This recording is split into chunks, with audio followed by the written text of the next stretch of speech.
नमस्कार दोस्तों, ocean network में आपका स्वागत है। मैं हूं ओमकार चौधरी। 15 अगस्त का प्रधानमंत्री नरेंद्र मोदी का जो लाल किले की प्राचीर से राष्ट्र के नाम संबोधन था, उसके बाद से तमाम तरह की चर्चाएं शुरू हो चुकी हैं। जो लक्ष्य उन्होंने तय किया है उसको लेकर के भी, और उस लक्ष्य की प्राप्ति के लिए जो यहाँ से वहां तक की यात्रा रहेगी उसको लेकर के भी। अब ये तो हम आप सब जानते ही हैं कि प्रश्न खड़े करने वाले और इस ऐलान को, इस घोषणा को, इस संकल्प को शक की दृष्टि से, संदेह की दृष्टि से देखने वाली हमारे यहाँ एक पूरी भरी पूरी जमात है, जिन्होंने ऐसे कौन से सुधारों पर शक और संदेह जाहिर नहीं किया है जो जो प्रधानमंत्री नरेंद्र मोदी की अगुवाई वाली सरकार ने उठाए और उन्होंने प्रश्न खड़े ना किए हों। बल्कि मुझे तो यहाँ तक याद आ रहा है कि जब कोविड की पहली लहर पूरी दुनिया में तबाही मचा रही थी, तब हमारे यहाँ के कुछ पॉलिटिशियन ने, इंक्लूडिंग राहुल गांधी, हमारी अर्थव्यवस्था को लेकर के किस तरह की टिप्पणियां कर दी थी, गैर जिम्मेदाराना टिप्पणियां कर दी थी कि आर्थिक सुनामी आने वाली है और बहुत बड़ी तबाही रोजगार के क्षेत्रों में होने वाली है। बड़े बड़े जो एक खास विचारधारा के सो कॉल्ड अर्थशास्त्री हैं, उन्होंने भी कुछ इसी तरह की बातें कर दी थी। लेकिन जो लोग जनधन खातों का एक समय विरोध कर रहे थे, मजाक उड़ा रहे थे, उनको इस विपदा के समय ये समझ में आया कि प्रधानमंत्री की जो दूरदृष्टि थी इन मामलों को लेकर के, वो किस तरीके से जो हमारे गरीब गुरबा है, जो वंचित तबका है, उनके काम आया। उनके खातों में सरकार ने पैसे भेजे और वो पहुंच भी गए और 100% पहुंचे उन तक। अगर अनाज, अगर उनकी रसोई चलाने की व्यवस्था करने का एक पूरा प्रोग्राम सरकार ने घोषित किया तो वो जमीन पर उतरा भी। ऐसी बहुत सारी योजनाएं हैं, उनका उल्लेख करेंगे तो आधा पौना घंटे का एक कार्यक्रम उसी में चला जाएगा। पर मेरा कहना ये है कि जो संकल्प लिए जाते हैं उनका किस तरीके से हमारे यहाँ मजाक उड़ाया जाता है या उनको लेकर के किस तरह की बातें की जाती हैं, वो अपनी जगह हैं। लेकिन एक घटना ऐसी हुई जिससे ये आत्मविश्वास तो हमारे भीतर पैदा होता है कि दुनिया के बहुत सारे जो डेवलप कंट्रीज कहे जाते हैं, माने जाते हैं एक्चुअल में, उनसे भी हम कई क्षेत्रों में आगे निकल गए हैं। अभी एक घटना विदेश मंत्री एस जयशंकर की वायरल हुई। एक वीडियो था उनका जिसमें वो बता रहे थे कि जब फर्स्ट लहर के बाद 2021 में वो अमेरिका गए, जब यातायात खुल गया, विमान शुरू हो गए, तो उनका बेटा चूंकि अमेरिका में रहता है, तो वो अपने बेटे के साथ एक रेस्टोरेंट में जा रहे थे और वहाँ चूंकि वैक्सीनेशन का सर्टिफिकेट दिखाना पड़ता है, तो मैंने तो अपना मोबाइल फ़ोन खोला और उस मोबाइल फ़ोन में आप जानते हैं कि जो ऐप है जिस पर सारी जानकारियां उपलब्ध होती हैं वो था। और उनके बेटे ने अपने पर्स से एक मुड़ा तोड़ा सा कागज निकाला जो अमेरिका में वैक्सीनेशन उनको हुई थी। तो वो इसको बता करके हंस रहे थे कि हमारी मजाक उड़ाने वाले लोगों को इस बात का एहसास होना चाहिए कि कम से कम इस मामले में हम अमेरिका से आगे हैं। मतलब हमारे पास आधुनिक टेक्नोलॉजी है, हम दुनिया के किसी भी हिस्से में जाएं तो हम अपने मोबाइल फ़ोन से और उसमें जो हमारे ऐप हैं उनसे बहुत सारी चीज़ें कर सकते हैं, दिखा सकते हैं। मेरे साथ जाने माने वकील, सुप्रीम कोर्ट के वकील विजय सरदाना जुड़ रहे हैं। उनसे हम ऐसे बहुत सारे क्षेत्रों पर बातचीत करेंगे जहां भारत गर्व की अनुभूति कर सकता है, संतोष व्यक्त कर सकता है कि हम बहुत सारे देशों से आगे खड़े हुए दिखाई दे रहे हैं और हमारे जो भी संकल्प हैं वो हम अचीव कर सकते हैं, पर उसकी कुछ शर्तें हैं। उन शर्तों पर सबको एकजुट होकर के, एकबद्ध होकर के आगे बढ़ने का संकल्प तो कम से कम लेना ही पड़ेगा। विजय जी, बहुत स्वागत है आपका मेरे प्रोग्राम में। बहुत अभिनंदन। नमस्कार। नमस्कार ओंकार जी। सबसे पहले तो मैं आपसे इसी पर टिप्पणी चाहूंगा, एस जयशंकर का जो आजकल वीडियो वायरल है सोशल मीडिया पर, जिसमें वो मुस्कुराते हुए बता रहे हैं कि कम से कम इस एक मामले में तो अमेरिका भी हमसे अभी पीछे दिखाई दे रहा है। हमारा जो ऐप है उसमें हमारी सारी सूचनाएं हैं, पहली डोज कब मिली, दूसरी कब मिली, या जो तीसरी डोज दी जा रही है वो कब मिली, और वहाँ पर एक प्रिंट पेपर उनका बेटा जो है दिखा रहा था। तो कम से कम इस मामले में जो दुनिया की महाशक्ति है, सबसे विकसित देश है, वो भी भारत से पीछे खड़ा हुआ दिखाई दे रहा है। ओंकार जी, सबसे पहले आपको और आपके सभी दर्शकों को मेरा प्रणाम। बहुत स्वागत। देखिए बहुत ही महत्वपूर्ण मुद्दा और बहुत ही इंटरेस्टिंग मुद्दा ये है। आपको शायद ताजुब होगा इस बात को लेके कि अमेरिका में कागज चल रहा है और हिंदुस्तान में हम डिजिटल मीडिया को यूज कर रहे हैं। सर, मैं अपने अपने अनुभव से बता सकता हूं कि जब आप इंटरनेशनल फोरम्स में जाते हैं, मैं वर्ल्ड इकोनॉमिक फोरम, बाकी forum, international forum, world bank के फोरम, आईएमएफ के फोरम, मुझे हर फोरम में जाके लोगों से मिलने का, उनको समझने का, उनके साथ काम करने का मौका मिला है। जी जी। मैं एक चीज आपको बता सकता हूं सर कि बहुत सारी चीजें जो हम हिंदुस्तान में आम बात करते हैं कि यार ये तो कॉमन सी चीज है, कोई भी कर देगा, वहां पे लोगों के लिए ये एक बहुत बड़ा रिसर्च का मुद्दा होता है, या उनको ऐसा लगता है कि यार ये ऐसे कैसे हो सकता है, और उसके लिए प्रोजेक्ट बनते हैं, मिलियंस ऑफ डॉलर्स खर्चे जाते हैं। और मैं तो जोकिंगली लोगों को कहता था चलो यार मैं हर गांव में दिखा सकता हूं। लेकिन उनके लिए एक बड़ा मुद्दा होता है, उनको लगता है कि बस इसके अलावा कुछ नहीं है, क्योंकि हमारी रिसर्च है। वो हिंदुस्तान या बांग्लादेश या अफ्रीका के 2-3 गांव में जाएंगे, डेटा कंपाइल करेंगे और ऐसे प्रेजेंटेशन करने की कोशिश करेंगे एज इफ यूरेका मूवमेंट, मतलब उन्होंने कुछ खोज लिया। और कभी कभी हम लोगों को लगता है यार ये कौन सी दुनिया की बात कर रहे हैं और इतना पैसा क्यों बर्बाद किया जा रहा है। और मैं अक्सर बोलता था, मैंने कहा जिसके लिए आप मिलियन 2 मिलियन डॉलर दे रहे हो यार, 50,000 में मैं करवा देता हूं।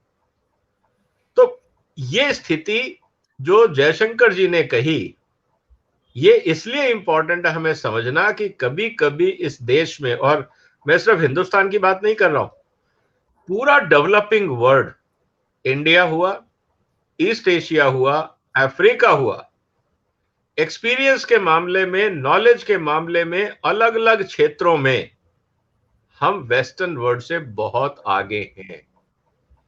अब आप कहेंगे यार ये कैसे हो सकता है, बहुत सारे दर्शक ये कहेंगे यार ये तो बहुत इलॉजिकल बात कह दी। जी ऐसा जी। नहीं। कारण ये है कि मैं 2 उदाहरण देता हूं और फिर मैं इस स्पेसिफिक एग्जांपल पे आऊंगा। चाहे जी जी। वाटर कंजर्वेशन, चाहे एग्रीकल्चर हो, चाहे फार्म मैनेजमेंट हो, एनिमल हेल्थ केयर मैनेजमेंट हो, बाकी चीजें हो, कैसे कमी में रहना है, कैसे कम खर्चा करके परफॉर्म करना है, ये जो सीख भारत के गांव में और भारत के समाज में या अफ्रीका के समाज में या बाकी जो सो कॉल्ड विकसित देश नहीं है उनके समाज में है, ये जो हुनर, ये जो स्किल है, ये डेवलप्ड वर्ल्ड में नहीं है। आप इस बात को मानिए, जी क्योंकि जी। जी उन्होंने अभाव देखा नहीं।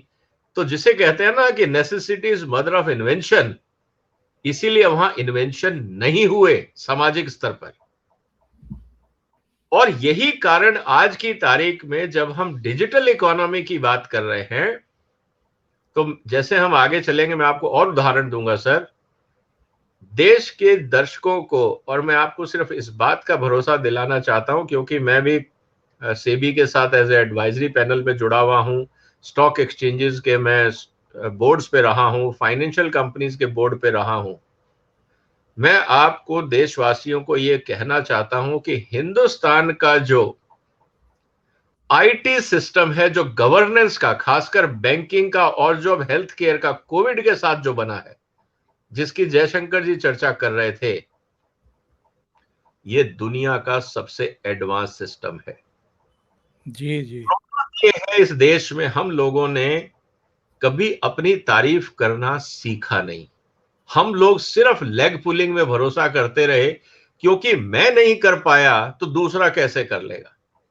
हम लोगों को एक दूसरे की टांग खींचने में, एक दूसरे को नीचा गिराने में बहुत मजा आता है। हमें एक दूसरे की सफलता और सक्सेस को देख के उसको एनकरेज करने में, उसको एप्रिशिएट करने में मजा नहीं आता है।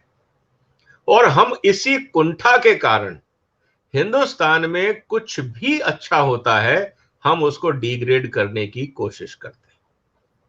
तो जो जयशंकर जी ने कहा कि देखिए मेरे पास मोबाइल में पूरी डिटेल है मेरे वैक्सीनेशन की, इसमें आपको ताजुब नहीं होना चाहिए। और ये सच है, चाहे आज हमारा यूपीआई सिस्टम हो, चाहे हमारे स्टॉक एक्सचेंजेस के सॉफ्टवेयर हो, चाहे हमारे बैंकिंग सिस्टम के सॉफ्टवेयर हो, हम दुनिया में किसी से कम नहीं है। हम, अगर मेरे से आप पूछें तो हम दुनिया में नंबर 1 हैं। और उसका उदाहरण एक है, जी जी। हिंदुस्तान में साइबर क्राइम, जो साइबर फ्रॉड होते हैं, वो दुनिया में सबसे कम भारत में होते हैं। जी जी।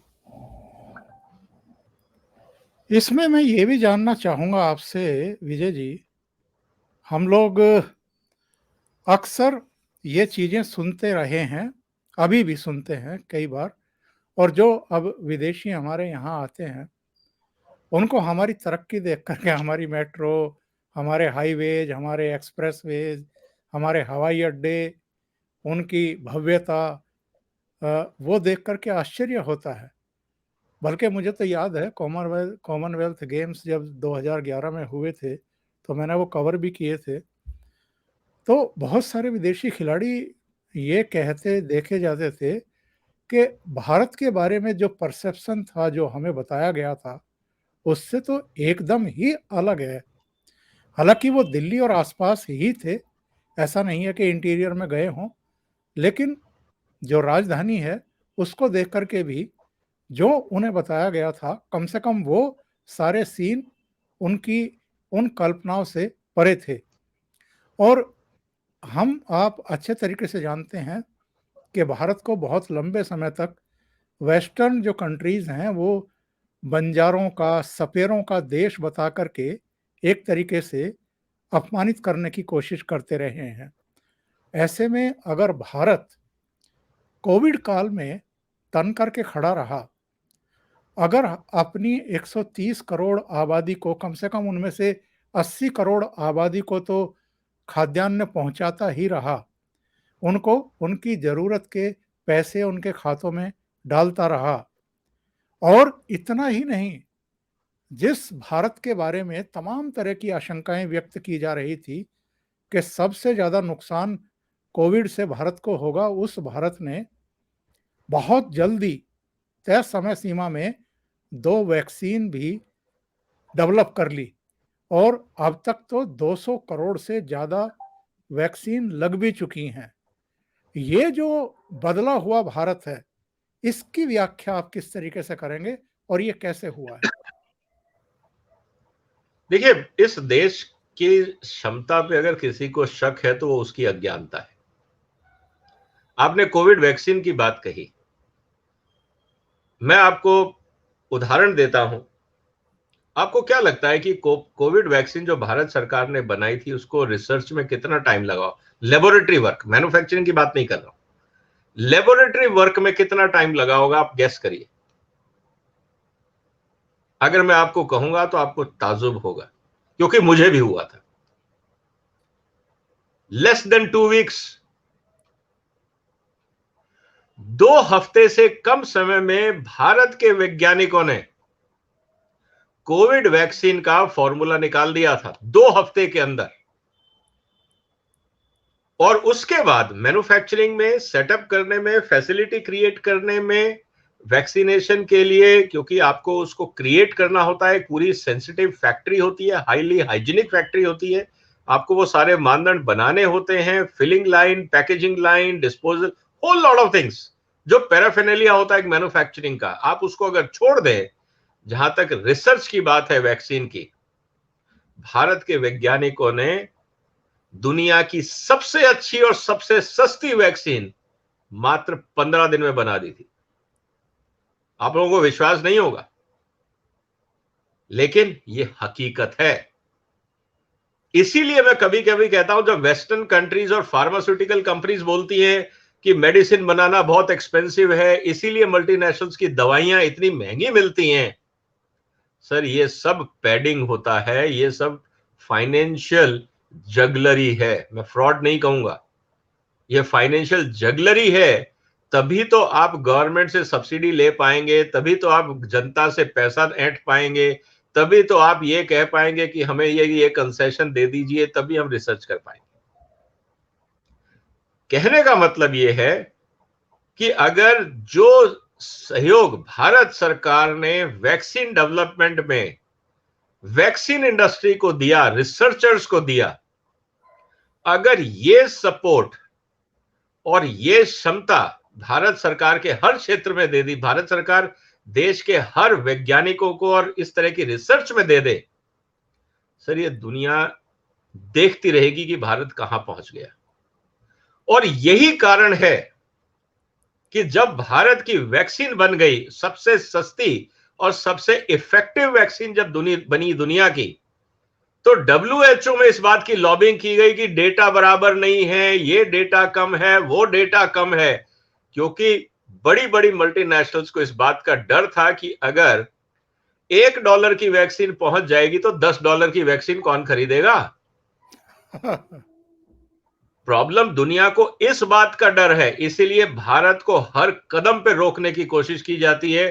कभी आप उनकी क्रिटिकल टेक्नोलॉजी रोक देंगे, कभी आप उस पर कोई लांछन लगा देंगे, कभी आप उसका कहेंगे हम आपको सर्टिफिकेट नहीं देते, जानबूझ के उसमें से गलतियां निकाली जाएंगी, उसको ग्लोबल मीडिया में ऐसा फ्लरिश किया जाएगा एज इफ कि हमने बहुत बड़ा क्राइम कर दिया। तो ये एक चाल है भारत के खिलाफ, और यही कारण है कि आज अगर आप हिंदुस्तान को देख रहे हैं, जब फाइनेंस, आप एक छोटा सा उदाहरण देखिए ना सर। जी जी। आज हिंदुस्तान में किसानों को किसान सम्मान निधि दी जाती है। प्रधानमंत्री जी टीवी से घोषणा करते हैं, एक बटन दबता है, कुछ चंद सेकंडों में करोड़ों किसानों के अकाउंट में पैसा पहुंच जाता है बगैर गलती के। क्या कहना चाहेंगे आप? बिल्कुल सही कहा। आज आप कुछ भी कर लीजिए, आज आप बैंकिंग ट्रांजैक्शन करते हैं, दुनिया का सबसे तेज स्टॉक एक्सचेंज भारत में है, दुनिया का सबसे सिक्योर फाइनेंशियल सिस्टम भारत में है, दुनिया का सबसे इफेक्टिव, कॉस्ट इफेक्टिव, सबसे सस्ता डिजिटल पेमेंट सिस्टम भारत में है। कोविड वैक्सीन 200 करोड़ की डोज की, एक एक डोज की अकाउंटेबिलिटी, एक एक डोज की अकाउंटेबिलिटी भारत में है। तो आप सर, इस देश को अगर कोई ये कहता है कि नहीं हम पिछड़े हुए हैं, हां हम पिछड़े हुए किस चीजों में हैं? जहां पे इंटेलिजेंस की जरूरत है, जहां पैसे की ज्यादा जरूरत नहीं है, जैसे हमने सॉफ्टवेयर इंजीनियरिंग की बात करी, आईटी सिस्टम की बात करी, आईटी बैकबोन की बात करी, जहां हमें कम रिसोर्सेज में चीजें बनानी थी, वो हमने दुनिया में सबसे बेहतर बनाई। चाहे वो डिफेंस इक्विपमेंट हो, चाहे वो मिसाइल्स हो। हम लोग अगर पिछड़े तो अपनी मूर्खता से, अपने करप्शन के कारण पिछड़े। इसलिए हम भारत में नहीं पिछड़े कि भारत में क्षमता नहीं थी। सर इस बात का तो आप ध्यान देंगे कि गूगल में, माइक्रोसॉफ्ट में, अमेजन में, अमेरिका का मेडिकल सिस्टम, अगर आप भारतीयों को निकाल दो तो सारी ऑर्गेनाइजेशन कोलैप्स हो जाएंगी, वो चला नहीं पाएंगे अपना देश। तो ये लोग ट्रेन तो इस देश से होके गए थे ना। लेकिन जो प्रधानमंत्री जी ने कहा भाई भतीजावाद और करप्शन, इन दो चीजों ने इस देश को पीछे रखा और लोग फ्रस्ट्रेट होकर इस देश से माइग्रेट करके बाहर चले गए। और दुनिया ने जब देखा कि यार ये क्षमता तो गजब की है, लोगों ने सिर माथे पे रखा और दुनिया की सारी बड़ी कंपनियां आपके हवाले कर दी। माइक्रोसॉफ्ट का डिसीजन मेकर कौन है? गूगल का डिसीजन मेकर कौन है? ट्विटर का डिसीजन मेकर कौन है? मास्टर कार्ड का डिसीजन मेकर कौन है? आप नाम लीजिए ना दुनिया में। अगर भारतीय नंबर 1 नहीं है तो नंबर 2 और नंबर 3 पे पक्का होगा। तो कहने का मतलब यह है कि इस बात को आपको समझना होगा कि टैलेंट की इस देश में कभी कमी नहीं रही, लेकिन इनकॉम्पिटेंट मीडियोकर्स लोगों ने इस देश के टैलेंट को इसलिए दबा के रखा ताकि वो अपनी सुपीरियरिटी दिखा सके। और आज भी होता है, ऐसा नहीं है कि खत्म हो गया। आज भी जो इनसिक्योर इनकॉम्पिटेंट बॉस हैं, जो एचओडीज हैं, वो अपने ब्राइट सबऑर्डिनेट को या अपने ब्राइट साइंटिस्ट को आगे इसलिए निकलने नहीं देना चाहते क्योंकि उनको पता है कि अगर ये आगे निकल गया तो उनको कौन पूछेगा। ये तो आगे निकलेगा, इसमें दम है, लेकिन उनको अपनी मजबूरी है कि मेरे को सलाम कौन ठोकेगा, मुझे कौन कहेगा I am HOD, I am a senior scientist, I am this and I am that, क्योंकि टैलेंट तो मेरे पास है नहीं। मैं तो इसलिए कुर्सी तक पहुंच गया क्योंकि मैं इतने लंबे समय तक सरवाइव कर गया। ऐसे बहुत सारे एचओडीज हैं, मैं सबके लिए नहीं कह रहा हूं, लेकिन जिस ऑर्गेनाइजेशन में चाहे प्राइवेट हो या गवर्नमेंट हो, अगर वहां पॉलिटिक्स ज्यादा होती है तो समझ लीजिएगा कि उस संस्था का जो टॉप बॉस है वो इनकॉम्पिटेंट है। अच्छा, हमारे यहाँ अंतरिक्ष कार्यक्रम में इतनी महारत हासिल की गई है और जिन मिसाइलों की आपने जिक्र की वो भी हमारे अनुसंधान का, हमारी कामयाबियों की दास्तान बताती हैं। कई मिसाइलें तो हम अब दूसरे देशों को निर्यात कर रहे हैं। हमारे यहाँ पहले चाहे कुछ ना हुआ हो, लेकिन कम से कम अब तेजस जैसे लड़ाकू विमान बन रहे हैं जिनकी कई देशों में अब आपूर्ति होने के चांसेस हो गए हैं। मैं ये पूछना चाह रहा हूँ विजय जी कि हमारे यहाँ रक्षा सौदे विदेशों से क्यों होते रहे?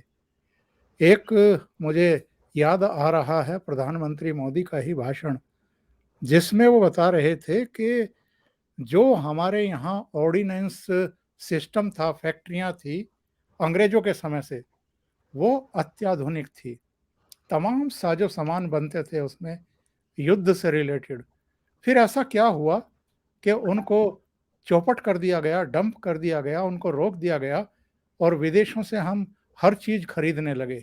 हम आत्मनिर्भर आखिर क्यों नहीं बनना चाहते थे, जबकि हम आत्मनिर्भर भी बन सकते थे और दूसरे देशों को भी सप्लाई कर सकते थे? बहुत अच्छा सवाल है सर। उदाहरण, उसका रीजन बहुत सिंपल है सर। जब आप आत्मनिर्भर बन गए तो कमीशन कौन देगा? देखिए, ट्रेड के अंदर, ट्रेड एक क्या चीज होती है? ट्रेड होती है जिसमें ब्रोकरेज होता है। ट्रेड वो होती है जिसमें कमीशन होता है। तो जब तक आप ट्रेडिंग करेंगे तो कमीशन मिलेगा, क्योंकि कोई भी तो अपनी सेवा का मूल्य लेगा ना सर। और जब आप सेवा का मूल्य लेते हैं, और ट्रेडर्स को क्या होता है? ट्रेडर्स को यह होता है कि यार मैं सस्ते में लूं, महंगे में बेचूं। सस्ते में लेके उसी रेट पे तो वो बेचेगा नहीं, नहीं तो कमाएगा क्यों? क्यों मेहनत कर रहा है? तो सस्ते में लेके महंगे में बेचूं। और डिसीजन मेकर कौन है? वो खुद तो नहीं है, वो तो सिर्फ एक माध्यम है, दो पार्टियों को जोड़ने वाला। अब दूसरी पार्टी उसका सौदा खरीदे तो उसको तो इंड्यूसमेंट देना पड़ेगा ना। उसको बताना पड़ेगा कि सर मैं आपको टेक्नोलॉजी, एक इक्विपमेंट दे रहा हूं, मैं आपको हवाई जहाज दे रहा हूं, मैं आपको तोप खरीद के दे रहा हूं, मैं आपको गोला बारूद खरीद के दे रहा हूं, आप ले लीजिए। और आपकी फौज को जरूरत है, तो अगला कहेगा ठीक है, लेकिन इसमें फिर आगे, तो उसने कहा सर ऐसा है कि जितने का सौदा होगा 5% 10% हम आपको दे देंगे। अब 5-10% मिलिट्री सौदे के अंदर सर, जब एक जहाज की कीमत 10,000 करोड़ हो, मैं पानी के जहाज की बात कर रहा हूं, या आपके वायुयान की कीमत 1,000 करोड़ रुपए हो, तो सर 5% 10% कितना होता है? एक जहाज भी अगर आपने कर दिया ओके, तो सर ये 30 अगली 7 पुश्तें तो आपकी आराम से बगैर काम किए खा लेंगी। सही। तो कहने का मतलब ये है कि लालच इतना बड़ा था कि वो हुआ, लेकिन उसके पीछे कारण क्या जस्टिफाई किए गए? सर इंडिया में तो आज तक बने नहीं। अब डिफेंस का मामला है, आप ट्रायल एंड एरर तो करोगे नहीं। मान लीजिए आप गए हो लड़ाई में और हवाई जहाज गिर गया ऊपर से, तो सर कौन जिम्मेवार होगा? देश की बदनामी हो जाएगी। आपको डरा डरा के, जिसको कहते हैं ना फियर साइकोसिस क्रिएट कर करके आपसे ऑर्डर निकलवाए गए। आज भी होता है, ये बंद नहीं हुआ है। आज भी करप्शन का कारण सबसे बड़ा ये है फियर साइकोसिस। चाहे वो, आप क्या समझते हैं प्राइवेट सेक्टर में करप्शन कम है? बहुत सारे लोग आपके पास आके कहते हैं सर ये कंपनी बड़ी स्टेब्लिश्ड है, ये विदेशी माल है सर, ये ले लो। कितने की है मशीन? आप कहेंगे जी 25 लाख की। अरे यार लोकल तो 10 लाख की मिलती है। सर ऐसा है 10 लाख वाली मिल तो रही है, लेकिन उसकी रीडिंग ठीक नहीं आएगी। सर उसका भरोसा नहीं है, कि उसका रिलायबिलिटी नहीं है सर। अब आप एज ए डिसीजन मेकर, आपको एक्सपोर्ट करना है, आप क्या सोचोगे? आप कहोगे यार मैं 10 लाख रुपए लगा भी दूं, उसकी रीडिंग नहीं भी आए तो मेरा फंस जाऊंगा, फिर मुझे नुकसान हो जाएगा। 10 लाख भी गए और काम भी नहीं हुआ, तो यार रिस्क काय को लेना, 25 लाख वाली इंपोर्टेड ले लो। और लोगों को यह नहीं पता कि उस इंपोर्टेड मशीन में 30 से लेकर 60% तक का मार्जिन है। अब ये कौन इस बात की गारंटी लेगा कि उस सेल्समैन ने आपके एचओडी को, आपके स्टोर मैनेजर को यह नहीं कहा होगा कि अगर ऑर्डर हो गया तो 1 लाख रुपए तेरे को दे दूंगा? क्योंकि लाख रुपए किसको बुरा लगता है? अब बहुत सारी जगह यह होती है कि साहब मैं कैश नहीं दूंगा, तो एक काम कर, जी। लेटेस्ट एप्पल आईफोन दे दे, एक लेटेस्ट आईपैड ला दे। अब ये आप कैसे कहोगे कि आईपैड रिश्वत है या नहीं? सब तो दुनिया भी इनोवेटिव है, रिश्वत के मामले में भी इनोवेशन होता है। तो प्रधानमंत्री जी ने जो कहा जय अनुसंधान, वो तो हमारे देश में बहुत पुराना है, लेकिन हम गलत डायरेक्शन में जा रहे थे। हम उस अनुसंधान को, अपनी मानसिकता को गलत डायरेक्शन में लगा रहे थे। जिस दिन हम सही डायरेक्शन में लगाने लग गए, सर इस देश को कोई नहीं रोक पाएगा। मुझे एक और बयान याद आ रहा है एस जयशंकर साहब का। एक बार लंदन में एक कार्यक्रम में कांग्रेस के पूर्व अध्यक्ष और वायनाड के सांसद राहुल गांधी ने कहा कि साहब मेरी यहाँ यूरोप के कुछ डिप्लोमेट से बात हुई है। उनका कहना है कि भारत की जो विदेश नीति है उसमें अहंकार बहुत पैदा हो गया है, वो लोग सीधे मुंह से बात ही नहीं करते हैं। तो एस जयशंकर ने उनको जवाब दिया था कि इसको आत्मविश्वास कहते हैं, अहंकार नहीं कहते। और चाहे अमेरिका में प्रेस को संबोधित करते हुए, चाहे यूरोप में प्रेस को संबोधित करते हुए, एस जयशंकर साहब ने पश्चिमी देशों को जिन शब्दों में जवाब दिए थे, अमेरिका के डिप्लोमेट को भी और ब्लिंकन को भी जो जवाब दिए थे कि रूस से भारत जो तेल खरीद रहा है वो इनडायरेक्ट वे में उसकी मदद कर रहा है, उसका जो जवाब दिया था एस जयशंकर ने, आजकल इमरान खान अपनी जनसभाओं में उनके वो बयान को पब्लिक को दिखा रहे हैं कि ये होता है खुद मुख्तार मुल्क, आज़ाद मुल्क, जो अपने स्ट्रेटेजिक पार्टनर यानी अमेरिका को भी आंखें दिखाता है और कहता है कि अगर मेरे देश की जनता की ज़रूरतें हैं तो हम रूस से तेल खरीदेंगे, हम आपके प्रेशर में वो तेल खरीदना बंद क्यों करें। मैं पूछना चाहता हूं आपसे कि ये तो है हमारी बदली हुई विदेश नीति या बदला हुआ देश और आत्मविश्वास से भरा हुआ हमारा देश, लेकिन अभी भी दूसरे देशों के पिछलग्गू हमारे इस आत्मविश्वास को नुकसान पहुंचाने की कोशिश क्यों करते हैं? सर, एक बात अक्सर कही जाती है कि इंसान तो बहुत अच्छा है लेकिन मुंह में जबान रखता है। आदमी काम का है लेकिन मुंह में जबान रखता है। दुनिया आपको यूज करना चाहती है और साथ में यह चाहती है कि आप yes sir, yes sir, yes sir बोलते रहे।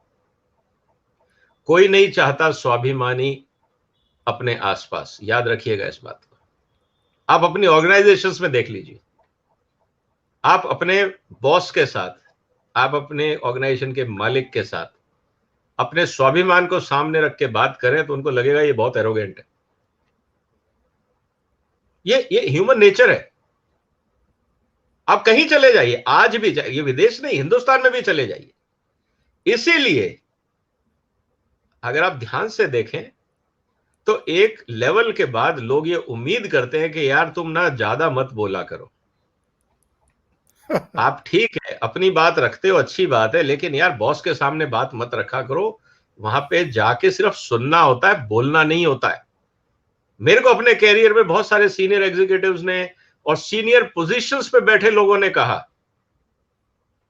कि विजय जी, जब आप मालिक के पास जाते हो या कंपनी के एमडी के पास जाते हो तो वहां सिर्फ सुनने जाया जाता है, बोलने जाया नहीं जाता। वो गलत सलत हमें भी पता है वो गलत बोल रहे हैं, लेकिन आपको यस सर ही बोलना है। भैया उसका ईगो क्यों हर्ट करना है? और आफ्टर ऑल वो तनख्वाह दे ही रहा है ना, तो जब वो तनख्वाह दे रहा है तो यस बोलने में आपको क्या जाता है? आपको क्या जरूरी है बताना कि क्या सही है क्या गलत है? अरे गलत है वो अपने आप भुगतेगा। आप क्यों अपनी जिंदगी खतरे में डाल रहे हो? आप क्यों अपनी नौकरी खतरे में डाल रहे हो? ये मुझे एक नहीं, हर ऑर्गेनाइजेशन के हर बड़ी मीटिंग के बाद लोगों ने कहा है। अब ये मेरे को ताजुब इस बात का होता है कि जो एनपीएस बने हिंदुस्तान में, जितनी नॉन प्रोडक्टिव एसेट्स बनी, जो कंपनियां हिंदुस्तान में डूबी, क्या वहां पे सारे नालायक ऑफिसर्स थे या मैनेजर्स थे? वो सब कॉम्पिटेंट थे, अच्छे अच्छे इंस्टीट्यूट्स के पढ़े हुए थे, लेकिन आदमी अच्छे थे लेकिन मुंह में जबान नहीं रखते थे, वो यस सर थे। तो मालिक ने बोला ये करें, यस सर ग्रेट आइडिया, ये करें, yes sir great idea. Western world के साथ प्रॉब्लम यही है। उन्होंने पिछले 50 साल सेकेंड वर्ल्ड वॉर के बाद से लेकर आज तक पूरी दुनिया में बॉसिज्म करा है। आज चाइना, इंडिया, जब ये देश खड़े हो जाते हैं उनको पसंद नहीं है। भाई आपको हमने यस सर बोलना सिखाया था, अब आप हमें कैसे बता रहे हैं कि क्या सही है क्या गलत है? आप होते कौन है? ये जिसको मैं बोलता हूं न्यू वर्ल्ड ऑर्डर, ये सर वो नया वर्ल्ड ऑर्डर है जब आपने जो अपने अंदर जो जबान है उसका इस्तेमाल करना शुरू किया। आज तक आप जबान और होठ बंद करके बैठे थे, सिर्फ जी सिर जी। हिलाते थे। तो फर्क है जयशंकर जी के आने के बाद, जिस तरह से भारत की फॉरेन पॉलिसी, मोदी साहब के आने के बाद जिस तरह से आपने आत्मनिर्भर भारत का कदम बढ़ाया है, जिस तरह से भारत की कंपनियों ने विदेशी कंपनियों को खरीदना शुरू किया है, चाहे वो टाटा ने जाके जगुआर खरीदा, चाहे रिलायंस ने जाके दुनिया की सबसे पुरानी टॉयज कंपनी है खरीदी, वहां के जाके एसेट्स खरीदे। आज अडानी साहब पूरी दुनिया में जा जाके पोर्ट्स और एयरपोर्ट्स पे काम कर रहे हैं। बाकी इंडियन कंपनीज ने जाके माइंस खरीदी, बिरलास ने जाके दुनिया का सबसे बड़ा एल्यूमिनियम प्लांट खरीदा अमेरिका में, कनाडा में। कहने का मतलब क्या है सर? जब ये देश अपने पैरों पे खड़ा हो रहा है तो लोगों को पसंद नहीं आ रहा है, और इसीलिए वो ये डीमोरलाइज करने की कोशिश करते हैं जो जयशंकर जी ने कहा। और राहुल गांधी जी जो बोल रहे हैं वो पुरानी मानसिकता है, क्योंकि राहुल गांधी जी की पार्टी में क्या होता है? कौन जबान खोलता है? कांग्रेस में आज तक जिसने जबान खोली उनका अस्तित्व क्या हुआ? वो सब खत्म हो गए। तो राहुल गांधी जी तो लिगेसी है ब्रिटिश कॉलोनियल सिस्टम की। तो वो जो कह रहे हैं वो गलत नहीं है, वही उनका इंटरनल ऑर्गेनाइजेशनल स्ट्रक्चर है, वही कल्चर है कि वहां पे जबान नहीं खोली जाती है, सिर्फ यस सर बोला जाता है। लेकिन बदलते हुए भारत ने कहा कि भैया हम यस सर तब तक बोलेंगे जब तक बात सही है, और जहां हमें भारत के हित की बात होगी तो जो सही होगा हम वही बोलेंगे। अब आपको पसंद नहीं है उसके लिए मैं कुछ नहीं कर सकता, क्योंकि मैं आपकी पसंद और नापसंद के साथ समझौता करूं या ना करूं, लेकिन मैं अपने देश के हितों के साथ समझौता नहीं कर सकता। बस यही बात दुनिया को पसंद नहीं आ रही कि क्योंकि आज तक भारत को उन्होंने एक मार्केट की तरह ट्रीट किया था, लेकिन जब दुनिया में भारत एक सप्लायर की तरह खड़ा हो रहा है तो बेचैनी बढ़ रही है। आमतौर पर जब कोई योग्य आदमी खड़ा होता है या एक न्यू रोड मैप लेकर के आता है, अपनी प्रतिभा का प्रदर्शन करता है, या कोई कंट्री उभर करके सामने आता है, तो पहले उस पर हंसा जाता है, उसे डिमोरलाइज करने की कोशिश की जाती है, फिर उसे अपमानित करने की कोशिश होती है, फिर उसका मजाक उड़ा करके डराया धमकाया जाता है। भारत अब किस स्टेज में है आपकी नज़र में? क्या ये सारी स्टेज पार पार कर चुका है और अब दुनिया के वो देश जो मजाक उड़ा रहे थे कोविड काल में भी, और ये कह रहे थे कि भारत तो सबसे ज़्यादा अफेक्टेड होने वाला है, उसकी अर्थव्यवस्था भी तबाह होगी, उसके तो इतने लोग मारे जाएंगे कोविड में कि दुनिया के किसी हिस्से में, किसी देश में इतने लोग नहीं मारे जाएंगे, बिकॉज हमारी जो पॉपुलेशन है वो 130-35 करोड़ है, और चाइना ने तो अपनी वैक्सीन बना ली थी, तो चाइना के बारे में तो इस तरह की भविष्यवाणी की नहीं जा रही थी। देखिए, दुनिया को ये बात समझ में आ गई है कि चाइना का एक सिस्टम है, चाइना अपने हिसाब से काम करेगा, आपकी सुनेगा नहीं। तो चाइना को तो उन्होंने पहले ही अपने सिस्टम से हटा दिया था कि यार वहां टाइम वेस्ट करने की जरूरत नहीं है। अब चाइना भी उनके लिए इसलिए इंपॉर्टेंट नहीं था कि चाइना वहां से सप्लायर था, चाइना उनके लिए बहुत बड़ा बाजार नहीं था, सोर्सिंग पॉइंट था। भारत बाजार था, और बाजार हाथ से जाना नहीं चाहिए। अब इसके पीछे इकोनॉमिक, जितनी पॉलिटिक्स दुनिया में आप देख रहे हैं उसके पीछे इकोनॉमिक जस्टिफिकेशन। अब स्थिति यह हो रही है कि जिस तरह से कोविड के बाद, और कोविड जब शुरू हुआ था और जब डिसरप्शन की बात शुरू हुई थी, तब मैंने बकायदा आर्टिकल लिखा था कि नए वर्ल्ड ऑर्डर में भारत आगे निकलेगा।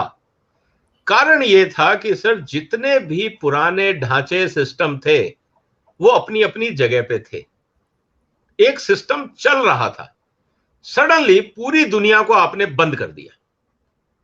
जब आपने बंद कर दिया, ना फ्लाइट जा रही है, ना शिप्स जा रहे हैं, लोग, पूरी दुनिया घर में बैठी है, इसका मतलब जो जैसे चल रहा था वो सब रुक गया।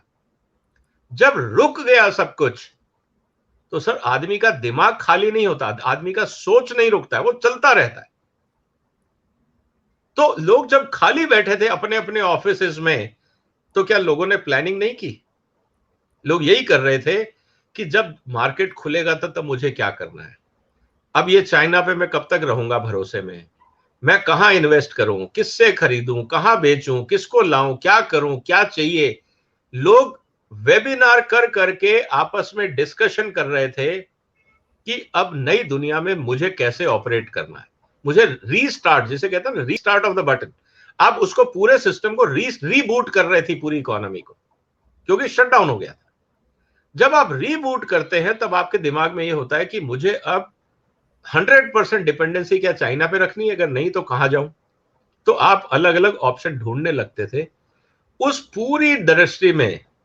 और ये मैं 2008 का जब लेमन ब्रदर क्राइसिस हुआ था, मैं तब से कह रहा हूं कि आप दुनिया का मैप रख के आमने सामने बैठिए और एक एक कंट्री एनालाइज करिए एक कोने से कि मुझे कहां इन्वेस्ट करना है। मैं 2008 की बात कर रहा हूं, सही, क्योंकि उस समय मैं फाइनेंशियल मार्केट में एक कंपनी में एमडी था, और जब हर आदमी ये कह रहा था कि बेचिए, मार्केट खत्म हो गया, बेचिए बेचिए। हम ये कह रहे थे कि हमें बेचने की जरूरत नहीं है, टाइम टू बाई। तो जब ये सब हो रहा था तब सवाल ये निकल के आ रहा था इस पूरे प्रोसेस के अंदर कि आप हर कंट्री को अगर आप एनालाइज करेंगे तो एंड ऑफ द डे अगर एक कंट्री जहां सबसे ज्यादा पोटेंशियल निकल के आता है तो वो है भारत। डोमेस्टिक मार्केट सबसे बड़ी है, सबसे ज्यादा डाइवर्सिफाइड एग्रो क्लाइमेटिक जोन्स हैं, सबसे ज्यादा हमारे पास टैलेंट पूल है, सबसे ज्यादा एजुकेटेड पॉपुलेशन है, और सबसे बड़ी बात भारत स्ट्रेटेजिकली लोकेटेड है। एक तरफ आपके मिडल ईस्ट और अफ्रीका, दूसरी तरफ आपके पास ईस्ट एशिया। फ्यूचर जो ग्रोथ ऑफ इकोनॉमी है वो इन दो रीजन्स में है। यूरोप और अमेरिका सैचुरेटेड हो चुके हैं, सही। और हिंदुस्तान का डोमेस्टिक मार्केट इतना बड़ा है कि जितना भी आप यहां इन्वेस्टमेंट करोगे कभी वेस्ट नहीं जाएगा। ये सब बातें अगर आप सामने रख के अगर प्लान करेंगे तो Hindustan was a natural choice, plus democracy plus law and order and everything is far better than rest of the world.